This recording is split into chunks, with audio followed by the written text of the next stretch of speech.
Can we pause that until we're a little closer to the time so we don't have to? Um, oh, yes. And thank you, Lisa, for restarting the recording. Hi, everybody. My name is Jessica Bronzer, and I'm the founder and CEO of the Sparks Group. Here from the Sparks Group team today, you have me, you have Anna Sparks, no relation, but our wonderful Chief Operating Officer, Lisa Thompson, our operations specialist, and then our guest speaker, Martha Wooding Young, who is a member of the Sparks Group team. This is our first public webinar of 2026, so we have sort of a renewed commitment to be doing this a little bit more often this year. And we are very excited to have Martha as our first speaker and our first topic on mindfulness. So I have a little intro here that I want to read. I'm going to try and make it conversational, but I just love it. And it kind of speaks to why I'm so excited about this session. So let me introduce you, Martha.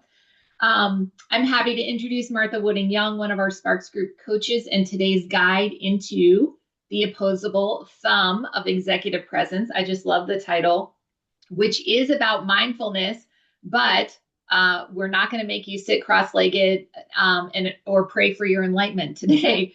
Martha has a slightly unusual resume, 35 years on Wall Street, advising global leaders through everything from crises to triumphs, 25 years of contemplative practice, and Georgetown certified coaching expertise, which is how we came to know Martha. She was teaching mindfulness to thousands of bankers back when most people thought meditation was just for monks and yoga studios, which I love.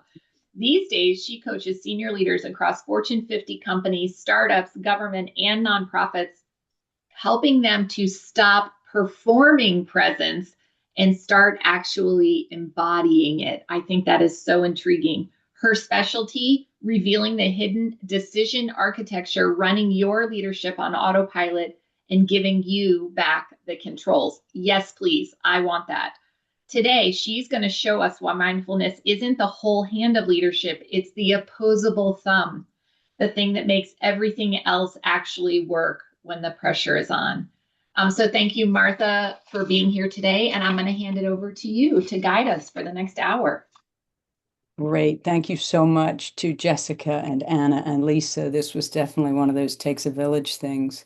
And also for inviting me to express this material in this format. It's very near and dear to my heart. So thank you. And to everyone who's joined us, I'm super glad to be here. Lisa, let's go to what we want to leave you with today. So there's three core aspects. I want to give you a clean way to understand presence, what it is, why it matters. And I'll be speaking from the perspective of a leader, but it's really much broader than that, as you'll see. Two, I want to give you a neuroscience grounded frame for why this isn't a soft skill. And three, I want to give you three little micro practices you can use immediately before any meeting or any important conversation. And my core claim is pretty simple. Mindfulness isn't the whole hand of leadership. It's the opposable thumb. You can still work without it, but your grip in complexity is not as stable nor as firm. Lisa? So I love the notes people are putting into the chat, right? How you feel when you're about to lead a high stakes meeting. I'm going to read a few of these aloud. I've seen curious, I've seen nervous, I've seen excited, electric, wired, right? Keyed up, determined, tingly, anxious. So what I'm hearing is a lot of activation. Some of you are focused and energized, and some of you are anxious, tense, braced, pressured. And what's interesting is that none of these are wrong. They're not personality traits, they're just transient states of mind. And the key leadership question isn't, can I eliminate these feelings? How do I make it go away? It's, can I lead from this state without being hijacked by it? And that is the doorway into today's conversation. So what we're really talking about today is the difference between being activated and being hijacked. And that difference is what separates two very different kinds of leaders. So picture this. A leader walks into a high stakes meeting. Before they speak, something shifts in the room. And it's not charisma, it's more like coherence. The room senses that this person is who they are. They're not hiding anything. We've all felt that. And we've also felt the opposite. A leader walks in, keyed out, performing confidence, but broadcasting something else entirely. Every time I say that line, I think of a couple of people I used to work with, right? The face says calm, but the nervous system is saying, brace yourself. So here's the punchline. What separates these two leaders has nothing to do with their IQ. It's not about talent. It's not even about preparation. It's mindful awareness. Because presence isn't something you perform. Presence is something you regulate into moment by moment. And in leadership, mindful awareness, it's not the whole hand of capability. It's more like the opposable thumb, the thing that gives every other capacity dexterity, precision, and real-time intelligence. So there's a radio guy from San Francisco, I think he's passed away now, a comedian called Wes Nisker, who called mindfulness the opposable thumb of meditation. But I've always loved that because in my experience, it's actually also the opposable thumb of leadership. And why do I say that? Well, look, the opposite of mindfulness isn't stress, it's mindlessness. Lisa, we can go back up to the thumb, right? We've all seen it. Think about mindlessness for a minute. Senior leaders mindlessly acting out cultural patterns. Leaders who mindlessly defend when they're challenged. Leaders who mindlessly perform confidence while their physiology is broadcasting tension. So I want to define mindfulness in plain English for you, and we're also going to talk about the difference between mindfulness and presence or awareness. Mindfulness, for my definition, is non-judgmental present awareness. It's about training our attention, noticing what's here, noticing when we've drifted, and returning on purpose without self-criticism. That's the key. And as Jessica said, it's not about enlightenment, no incense. You don't need to be able to sit in lotus position. It's a trainable skill. And it's the precision grip that lets you hold complexity without being hijacked by it. Okay, Lisa, now I'm ready for the architecture. So when mindfulness actually begins in the brain, but presence is fully embodied, and we'll talk about that in a minute. And it's built from three core elements. The first one is clarity. I know what's happening to me in me, and I know what's happening around me. Second is coherence. My words, my tone, my intention, spoken or unspoken, are all on the same page. And then the third is connection. I'm attuned, I'm actually with you. And underneath all three of these is mindfulness. And this is why it's not a wellness add-on, it's a structural leadership capacity. So let's talk about the octopus. So when we talk about the mind, about consciousness, most people think about it living in one place in the brain. But biologically, that's not how humans are built. So they know, for example, the octopus has 9 brains, one in its head and one at the end of each of its tentacles. And we humans, too, are more like a network than a headquarters. So start with the physical senses. Your retina does not send the brain a raw photograph. It processes ahead of time contrast, edges, motion, color relationships. So the eye isn't a camera, it's a processor.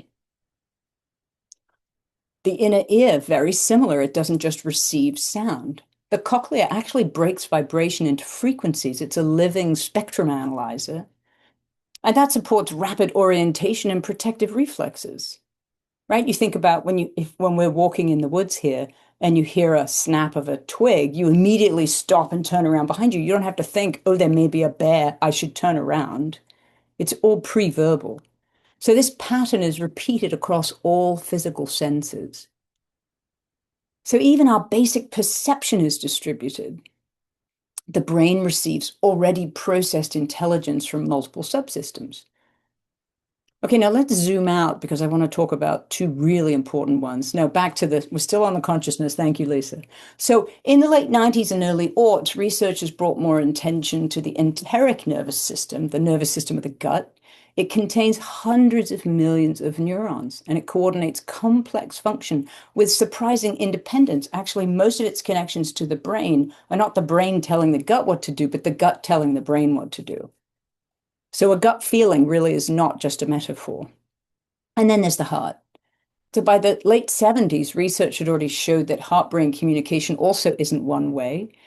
Heart to brain signaling influences regulation, so our state regulation, arousal, and various other things, including they're now looking at it as in coordination and proprioception. Very interesting. And in the late 90s, researchers documented an intrinsic cardiac nervous system, so the brain and the heart, right? Local neural circuitry that supports coordination. It's not just pumping. So I'm going to say this part very carefully. I don't want to overstate it, but the heart's electrical rhythm actually generates a weak magnetic field that's measurable outside the body. And in typical conditions, the cardiac magnetic signal is 100 to 1,000 times larger in amplitude than the brain's magnetic signal. So when I talk about distributed consciousness, I'm not talking about something speculative. I'm making a design claim. Human intelligence arises from coordinated processing across many systems: eyes, ears, nose, gut, heart, brain, and each of them is shaping both our perception and our behavior. And that really should reframe how we think about leadership presence. Mindfulness may start in the brain, but presence is a whole network state. Okay, Lisa, now I'm ready. So we're going to do a quick practice here. And there's nothing kooky about it. I'm going to use a singing bowl because I want to start with your sound receptors. But so you don't have to do anything. You don't have to change your position. You don't have to close your eyes. You can if you want to. But I invite you to let your gaze soften and to feel your body. And for 10 seconds, I'm going to invite you to let your attention rest on sound.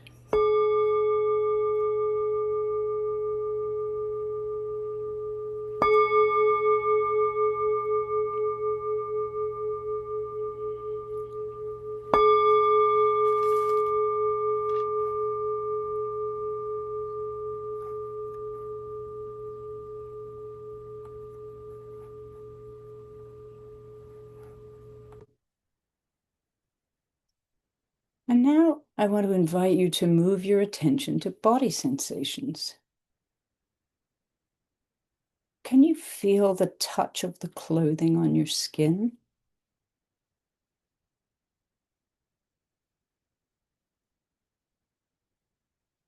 Can you feel the pressure where your body is in contact with the chair? Or your hands are in contact with whatever they're touching? What about temperature sensations on your face?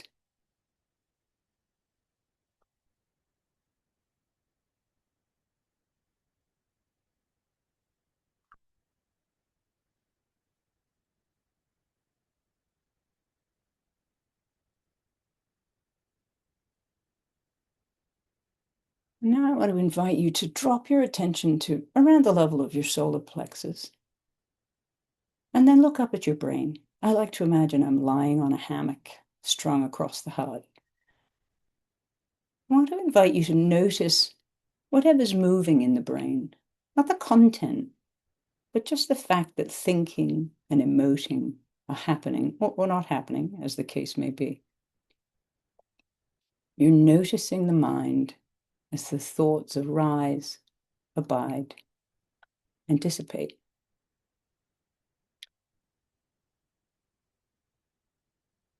Nothing to fix.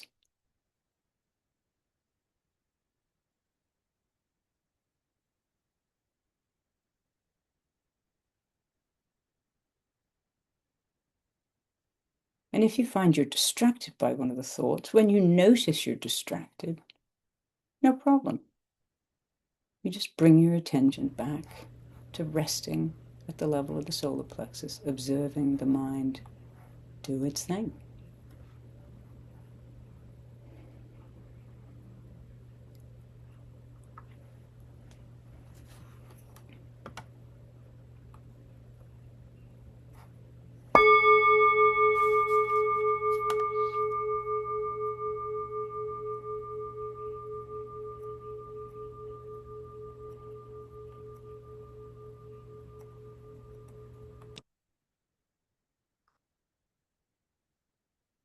So here's a question for you.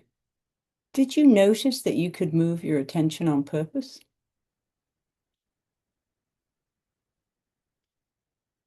That's attentional awareness. And most leaders have never trained it. And yet it's the absolute foundation of presence under pressure. So let's talk about what gets in the way, Lisa. So look, for any coaches in the room, most of the leaders I coach are already successful. They have earned their seat. But a surprising number of them tell me, I'm in the room, but I'm not always there. They describe attentional blink in long meetings. They miss key moments with their families. It's a common thing people bring up. Or they catch themselves nodding, agreeing with something, but their mind's 3 emails ahead and they're not even really quite sure what they just agreed to. So when we moved to our farm in the foothills of the Blue Ridge, I sprained my non-dominant thumb clearing brush. No big deal, right? I mean, who needs the non-dominant thumb? Well, overnight, I discovered something really humbling. I had been using that thumb mindlessly, which meant I was living mindlessly in more places than I wanted to admit. Because without that thumb, I couldn't grip my tools the usual way. I had to slow way down. I had to adapt. I had to pay attention moment by moment. And that really turned into a leadership metaphor for me. What are you doing on autopilot? What patterns are running outside of your awareness? You might think about it for yourselves. If you want to own up to it in the chat, I'll be happy to look at them. Here are three I hear all the time. Appearing to listen while actually preparing a rebuttal. This is really, really like, yeah, me too. This is really, really true in relationships with our significant others and kids. So it's a really good one to tune into. Being reactive and dressing it up as decisiveness. Ouch, right? And the one we've already kind of alluded to, playing calm while broadcasting stress. So this is, Deb, I love that. Nodding while simultaneously disagreeing, right? That's a perfect description. Thank you, Deb. This is our hidden decision architecture. We're saying one thing, our nervous system is saying something else. Literally, in Deb's case, she's saying net yes while her body is saying no. Which takes me right to, the gods must be crazy. They always shake their heads yes when they mean no, right? But anyway, this is when you say something and your nervous signals something else, the room can feel the mismatch. So mindfulness is really the skill that lets you see the autopilot before it's driving the meeting. Yeah? Okay, let's talk about what mindfulness enables. So what does mindfulness enable as a practical matter? So there are at least, there are 10,000 things for me, but I think of it as at least 5 critical leadership capacities. The first is attentional awareness. We just practiced that when we did sound right? And then looking at the thoughts. Attentional awareness allows us to refocus. It allows us to focus and it allows us to notice when we're no longer focused and to recover that focus, right? And always non-judgmental. So you're not cross with yourself when you notice you've drifted off. Second one is emotional self-awareness. You can feel what's happening without being run by it. And we're all human beings, right? We live in this world. We have disagreements with our significant others. We get sick kids or parents or friends. It happens. That emotional self-awareness allows us to know we're already triggered, and then we're not just blindly acting that out. The third one is metacognition. Allows you not just to notice the story you're telling and choose whether it's true or useful, but really start to hear the meta narrative of the team. We've seen this in team coaching. Teams can develop a meta narrative. And it's really useful to be able to tune into that and notice whether it's true or useful. relational presence may be one of the most important things we can cultivate as a leader. So we can hear what's being said and what's not being said. And then somatic grounding, right? So somatic grounding is where we turn up with our bodies at the same time. Well, then our bodies become an instrument of leadership, right? That's leadership presence. That's when you set the tone because you're fully inhabiting your body. And the clutch thing is when mindfulness is absent, it's not like leaders suddenly get dumber, but they lose choice, not intelligence, right? And presence is basically the ability to acknowledge what's happening and then work with your state rather than being unconsciously hijacked by it. Okay, let's go to the two wings. So most people think mindfulness is enough. You pay attention, you stay calm. Mindfulness without emotional intelligence can be really cold, like a sniper. I worked with a lot of vets on Wall Street, and they were trained to be mindful, right? Including one guy who was actually a sniper, who was trained in mindfulness to be a good sniper. It can be incredibly vigilant, accurate, but it can also be not very human. So I always like to think about it as two wings of a bird, right? On the one side, there's mindfulness, it's attention, regulation, noticing when you've gotten off track and bringing yourself back, right? And then emotional intelligence, there's so much written about this. We all know it's attunement, empathy, congruence, self compassion. So mindfulness keeps you present under pressure, but it's the emotional intelligence that makes that presence relational. And again, relational presence is the core of leadership. And here's the dividend. When you embody both, you can almost feel the room exhaling because they know they're safe. So, much though the consultants might like to claim otherwise, psychological safety isn't something you just announce. It emerges when people sense that you as a leader aren't hijacked and that disagreement won't be punished. And that is where innovation lives. That's where creativity lives. When your teams feel safe to talk. I might add, that's where good idiosyncratic risk management lives. You have to feel safe to talk. Okay, so we're going to try a breakout practice. Fingers crossed that it works. What I want you guys to do in your breakout room, you'll have 3 roughly minutes total. Anna's just put the topic in the chart. Let me share it with you before we go to breakout. So I want you to think of a recent high pressure moment at work. And without thinking too much about it, answer what was happening in your body and what word would you use to describe that state. So one person goes for 90 seconds and then switch. And then when you come back, drop one word in the chat, the name of the wave, the state you were in. Okay, ready to go to breakout.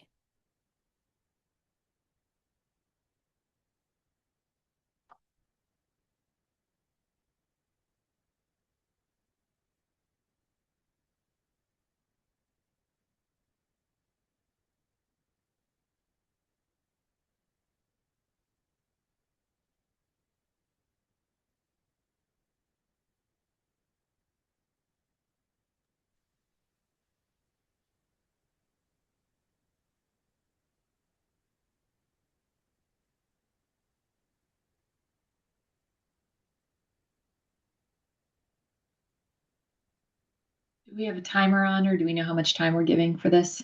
I'm watching. It's supposed to be 4 minutes. Okay. But Lisa, I'm guessing you're timing us as well.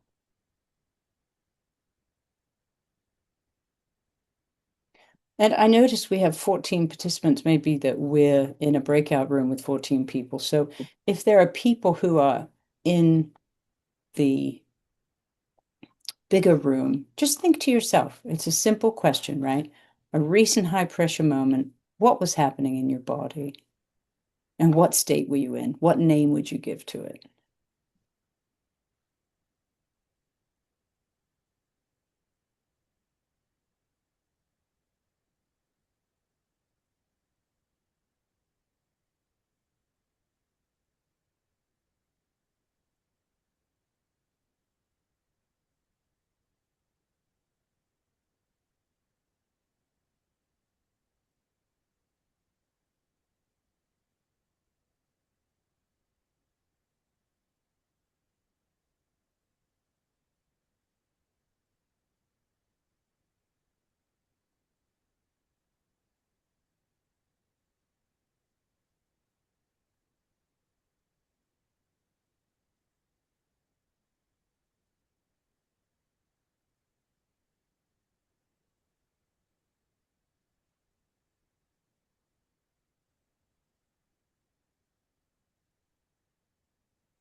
about a minute left.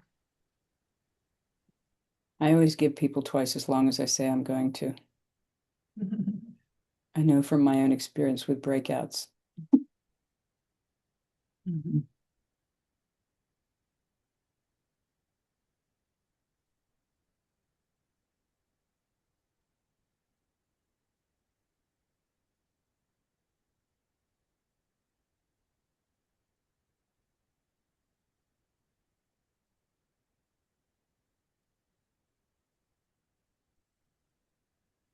All right, Lisa, you want to bring everybody back?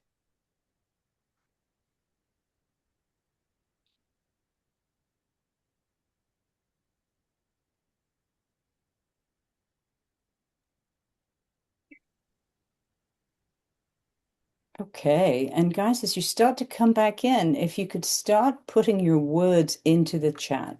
Name the wave. One word, two words, whatever. Name the wave.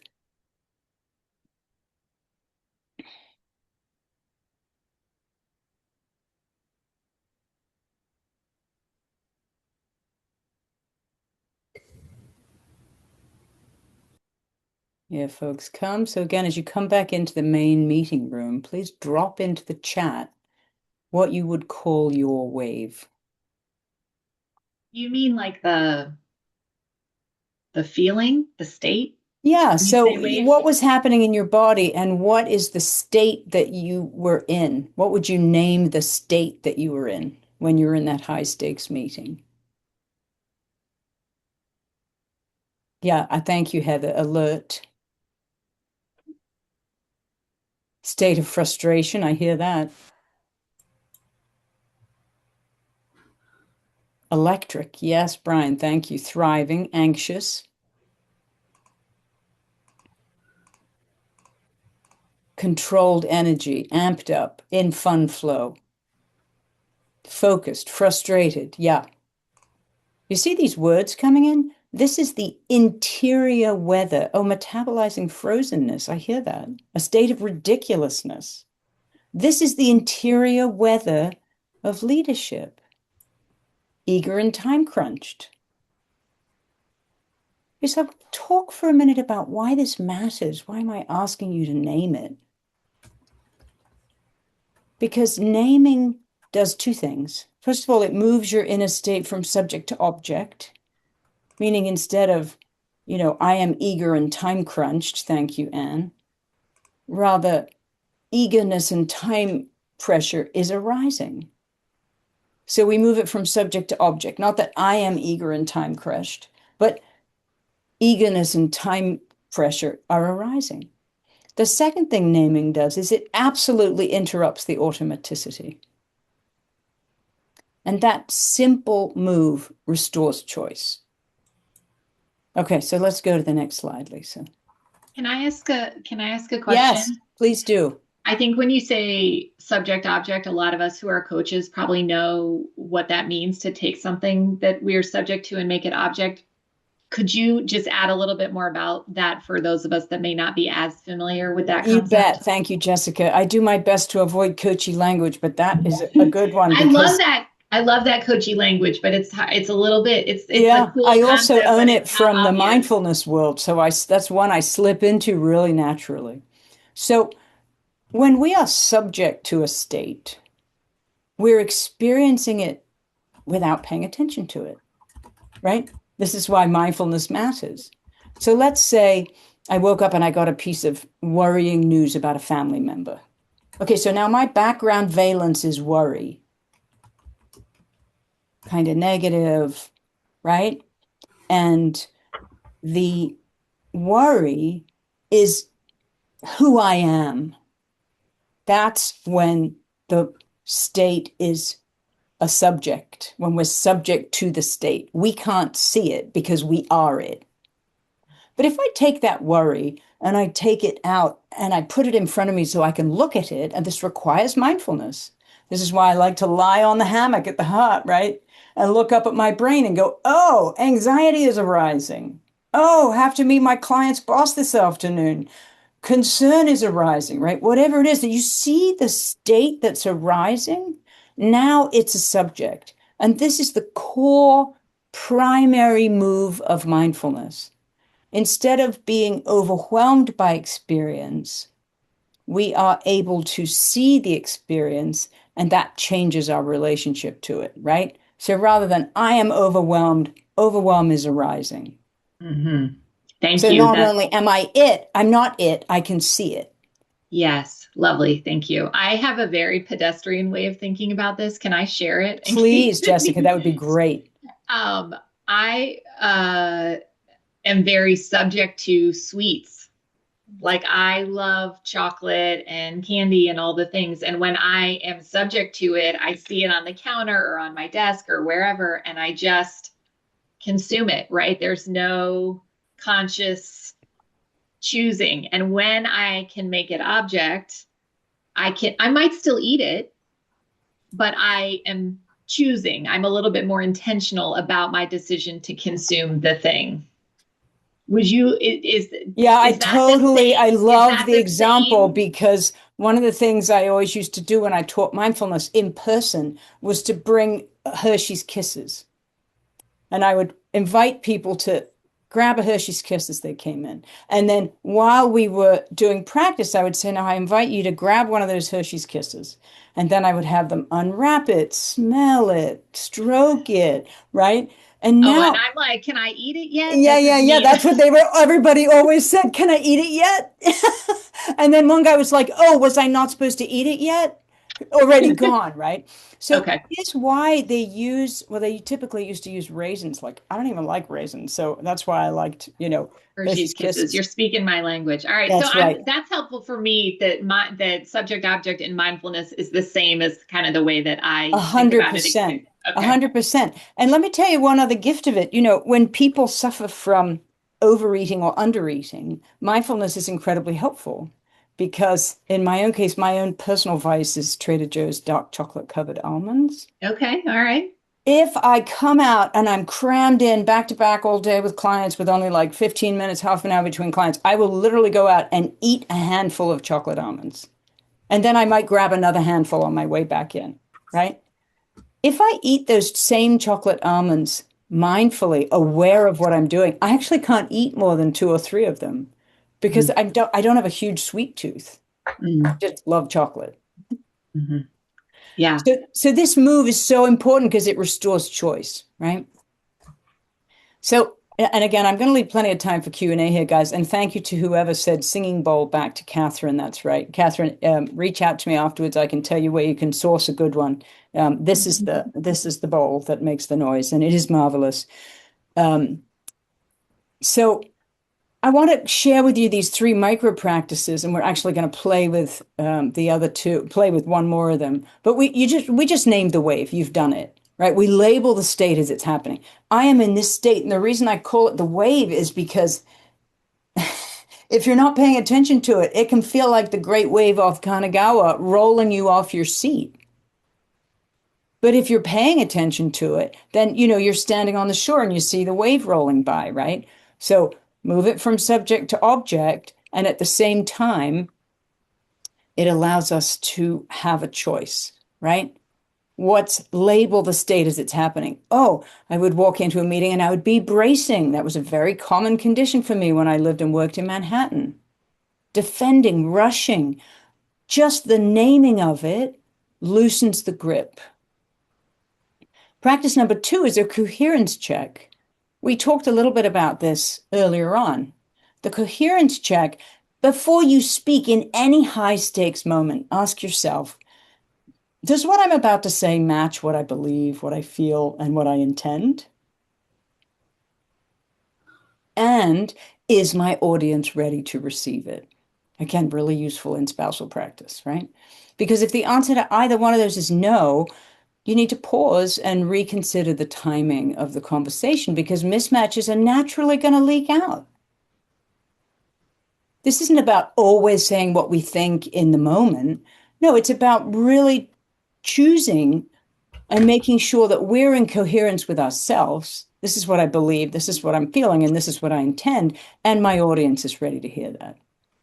And then practice number three is presence prep. So simple. Okay, we're going to do it together. Since you like the bowl, I'll ring the bowl again because it's so lovely. So, but everybody needs to be muted, otherwise we'll get some weird echoes. So, his presence prep, it's very simple. You're about to walk in the room, you won't have a singing bowl, but it's a nice way to gather our attention.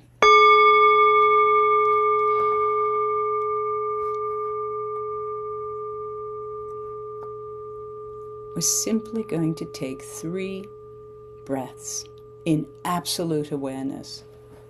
You don't have to say this to yourself, and certainly don't say it out loud, but I like to say to myself, breathing in, I know I'm breathing in. Breathing out, I know I'm breathing out. Breathing in, I know I'm breathing in. Breathing out, I know I'm breathing out.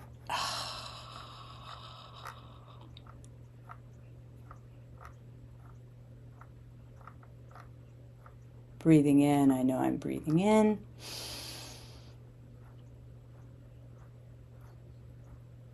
And breathing out, I know I'm breathing out.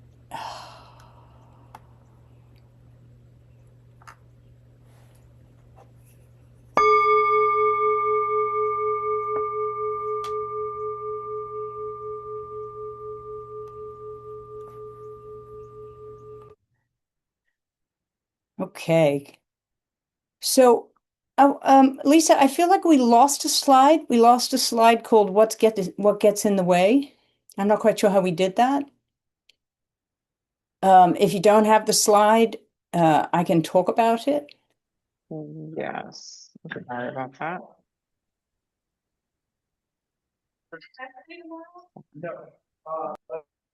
So I want to talk a little bit about what gets in the way.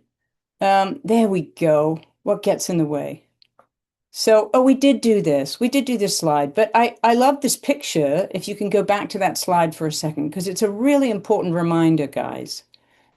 What gets in the way when we do this is that our bodies are not in the same place as our minds are. So it doesn't matter whether you sit down in a virtual room or you're walking into a physical room. And, I used to use this diagram when I taught mindfulness on Wall Street, and it always got these knowing chuckles from the guys, and it was mostly guys because everybody golfs. Not me, but most people on Wall Street golf. So this was the classic setup of a guy on the golf course thinking about work. And then he's at work thinking about his family. And then he's with his family and he's thinking about golf. So thank you, Lisa. I don't know how I think we did it and I bleeped over it. So this is really important. It's important to us to use mindfulness for how we get in our own way, right? Because it may not be for you the same as it is for others. Everyone has different things that distract us at different times. So it's really important to have these simple practices to bring ourselves back into coherence, to bring our brain into the same place as our body, and to know what the background affect is. So the threshold practice we just did is your mind arriving with your body. And I'm going to leave you with this, and Lisa, you can go back down to where we were almost at the end. Mindfulness gets you to embodied presence, and that is not a soft skill. It's structural resilience, right? Because presence is a whole network state. Mindfulness uses the brain. Presence is a whole network state. And when leaders start to become more coherent, trust builds. And that's where the real work gets done. So I would like to invite you to ask questions because this is how we learn from each other. So thank you all for coming up. And the questions is where the juicy stuff usually arises.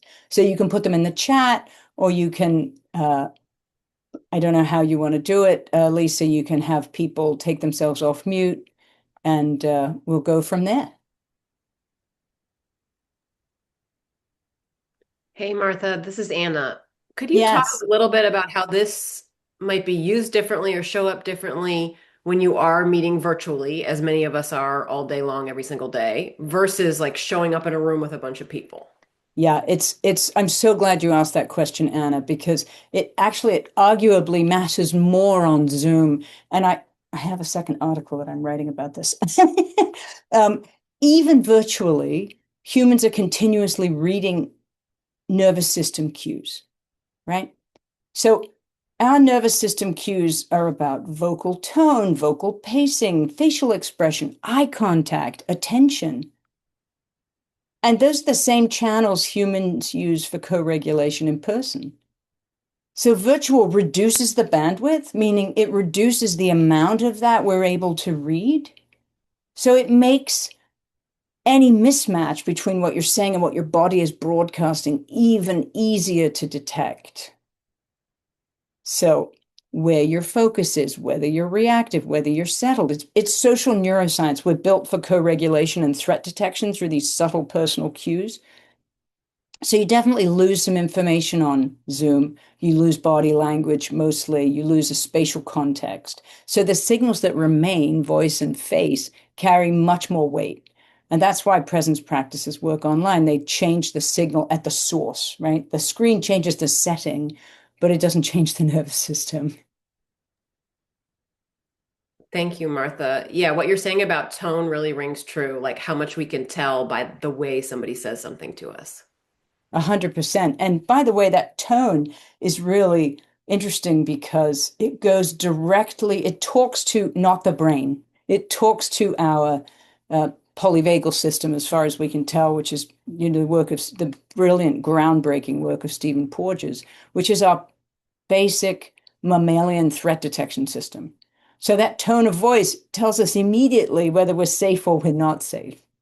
Really important. But again, you can't just put on a nice tone of voice, because if it's not real, if it's not coming from a place of self-compassion and other compassion, then it sounds fake. Again, back to the problem of being present versus performing. And Deb, I love that you asked that question. It is absolutely safe to say that continuing through vertical development requires greater coherence. That's at least my experience. I'd love to invite our vertical development mavens, Jessica and Anna, to opine on that one. Um, yes, I love this question too, Deb. And I would, the way that I have learned it is that, and Martha, I'm curious to have you comment on this, or other mindfulness experts that are here too, that people are unlikely to reach later stages of development without some kind of, I'm going to call it a spiritual practice, which I think could be mindfulness, right? So Martha, does Yes, that feel right to you? that feels right to me. And I will tell you guys that my own experience of this is that, threshold is knowing what's going on in the body. I'm pissed off. I'm hijacked. I don't want to go rip people's heads off. That's the threshold. But when you start into the vertical development, it becomes more and more about being rather than how you're doing what you're doing. It's about how you're being, right? Yes. And so that spiritual practice, which again can take literally any form, I think the 12-step programs are a great example of a spiritual practice. I'm working with a Yes. client now who's 20 years sober and who frequently goes back to his 12-step program as his spiritual practice. Mm-hmm. So those practices allow us a little bit more out of our rack it, pack it, and stack it late Mm-hmm. capitalist brain and into the side of our brain that has attentional capacity to the whole thing. So anyone who's interested in this, not just vertical development, but if you're a real nerd, you could look into the work of Ian McGilchrist, who is a psychiatrist, neuroscientist who's bravely waded into the territory of what the difference in the hemispheres and the brains means for us as a society. It's really fascinating. But that ability to pay broad attention and to switch between narrow and broad is a capacity of one side of the brain more than the other. And it's that capacity that we're growing. And through that growth, that allows our and supports our vertical development. Mm-hmm. Yeah, I love all that. And I would one of the distinctions you've already made it. So let me bring it into the vertical development space is that there's a significant distinction between intellectually understanding something. So when I'm disconnected from my own mindfulness practice, which in all honesty, I am right now, but I will start to check when I re-engage with it. It is just, can I sit down for 10 minutes every day with the Headspace app and like check the box of doing the activity?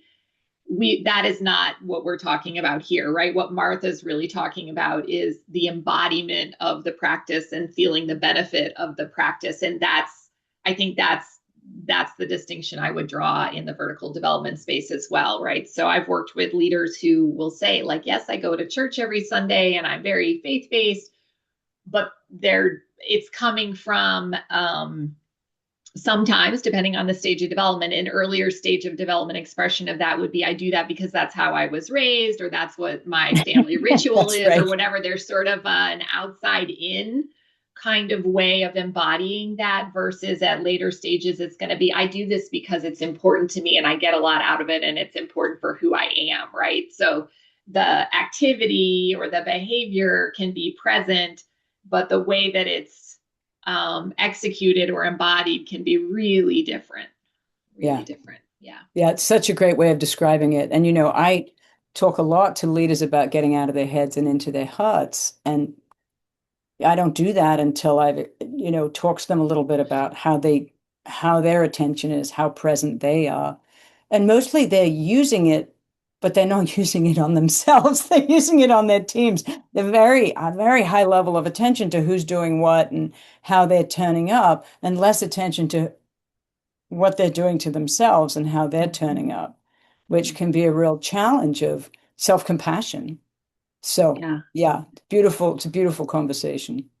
And you just actually brought up something that I had a question about at the beginning of towards the beginning of the session. Tell me if I've got this right. You mentioned that the electrical or electromagnetic field that our heart puts off is actually stronger than the one that our brain puts off. Yes, ma'am. Can you speak to that a little bit more? And like, I get the headline I took away from that was network versus HQ, which I really liked. Yep. But what else do we know about the implications of the heart and that electromagnetic field being bigger maybe than the brain? What else is in that? Yeah, it's really, I'm glad you asked the question. So I'm very careful in how I state it. There's a lot of work being done out there by folks like the Heart Math Institute, which is fascinating, but I have yet to see a good peer-reviewed study that backs up some of the claims they make, even though it may be, for those of us who are longtime practitioners, contemplative practitioners, it may be our lived experience, right? Yeah. So here's where I think that goes to, because I'm going to skip to the punchline and then walk back from that. When we start to experience the awareness, the heart-based awareness, right? Ultimately, that heart-based awareness is coherent in an electrical field among humans. So, for example, some people who meditate find it much easier to meditate in a group than they do by themselves. There was a Gestalt therapist who used to quip that two awarenesses were better than one, right? And this has been looked at in mother-child relationships with Derek Winnicott in the UK, who looked at what he called the transitional space between mother and child, which is a single consciousness, right? So that, I like to call it the unified field. That unified field, it's very mysterious, but it's actually measurable. You can measure the electrical connections and you can start to feel the shared intentionality. So when you can move into the relational field and through that into the unified field, now you're really cooking with gas, because guess what happens? When you're in your heart, you're not stuck in your own patterns of, oh, it's John from accounting, he's so boring. You're listening with the ears of the heart. Oh, it's John. How is John? How does he look? He looks worried. I wonder what he's not telling me. I wonder if his kid's okay. I remember they were sick. I've had several leaders tell me that the thing they most got out of coaching was learning to listen with the ears of the heart, because that's where they're listening non-judgmentally, which completely changes how we hear what we're hearing, right? Because it's not filtered through our own patterns. So Mhm. there's a lot of really beautiful work being done here. I'm waiting for the science to catch up to the stuff the Heart Math Institute is putting out there. I love it. There's Yeah. one other comment I'd make here. Chris Steiberg's question is really, mindfulness is commonly pitched as a be here now, right? Actually, what happens as we start to tune into the heart-based awareness in the field is that we recognize that there are no discrete moments. It's all a continuity, it's a flow. So that takes us not from being human beings, but into human becomings. So we're always kind of creating the framework for what's going to arise next by how we're interacting with the present. It's a bit like if you look at quantum mechanics, I am not a physicist. I tried, I got a C in physics. But if you look at quantum mechanics, how we measure the thing determines whether the thing is a wave or a particle. So it's the same for us, how we bring our presence, how we attend to things um, is determines what we see. So my basic premise is if we attend from the heart, then we're attending to the unified field. Thank you, Deb. And that gives us enhanced perception that's priceless for leaders. Thank you. That was a really great answer to my question. It's my favorite topic. Yeah. We have about 5 minutes left. We probably could do another question or two before we wrap up. What other curiosities? Megan, I see you have your hand up. You can unmute yourself and ask away. Yeah, I have a question about the psychological safety, Yeah, um, and how to cultivate that when you're also trying to address performance issues. yeah, yeah. It's really interesting. So it's a great question. Thank you, Megan. I think that the creation of psychological safety through our own presence is think about it if you have a kid. You've got a kid, the kid's in trouble. They sit down with you. And if you say, oh my God, why did you do that? Why did you get in trouble at school? Now they're going to shrink into themselves. But if you say, hey, can you help me understand what was going on for you when this was happening? So this is a completely different foundation. So that's a kid, right? But it means we're not prejudging the situation. There's a marvelous story that I heard of a child whose teacher decided they were neurodivergent because they were asked to draw an airplane and everyone else drew these little circles, like a kid in a lower grade with wings, and he drew an electrical diagram of the inside of the airplane because he was actually like a genius who went on to MIT. And fortunately, his dad, instead of saying, oh my God, he's neurodivergent, okay, we better pull him out and put him in a special school. His dad, when the kid got home, said, help me understand what was going on for you. And he was like, well, Dad, let's draw a plane. I mean, the electrical, like the plane doesn't function without the electricity flowing inside the plane, right? So always starting from that place of curiosity, calm within ourselves and curiosity. Are we triggered by our employees' lack of performance? Does it mean that we're afraid we're going to have a problem? We're not going to make our numbers. Our boss is going to be mad at us? Because if we're triggered by that, we're not going to hear what they're actually saying. So, psychological safety in a performance context is built over time. You can't just suddenly turn it on for a performance conversation. But when you hold that space to allow the person to explain to you what's happening from their perspective, and you consciously park your own patterns at the door before you start, now you're going to have a safe performance conversation, right? Thanks.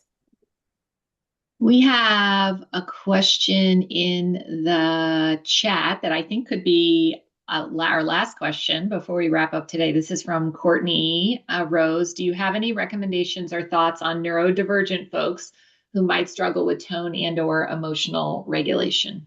Yes, thank you, Courtney. It's a great question. I'm actually working with a leader right now who has a constrained vocal capacity.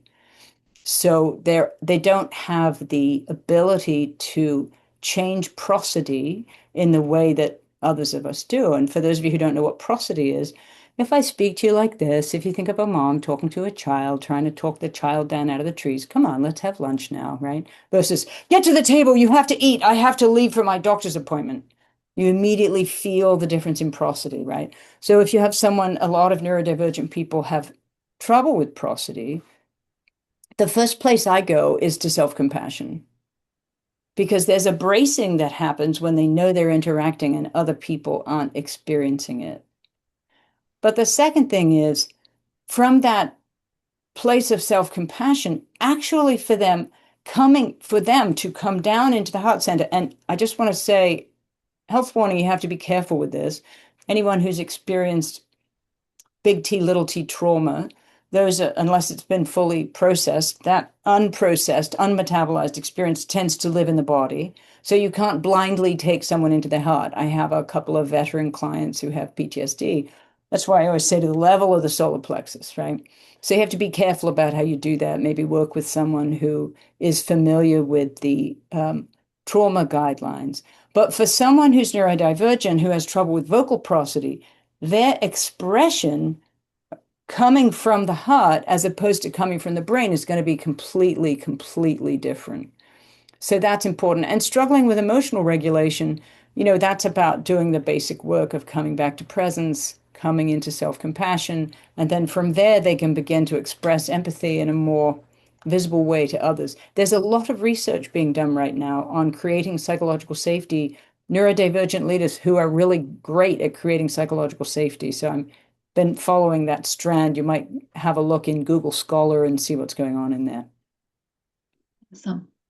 Well, we are right at the top of the hour now, so I know a lot of people need to jump. Martha, this has been wonderful. I selfishly am not a mindfulness expert and was just so excited to learn from you. And you did not disappoint. I don't think I'll speak for all of us, and especially myself, that this was just so. What I love about your approach is that it's clearly based in science and research. You are very well read into this topic, but that you also really embody it.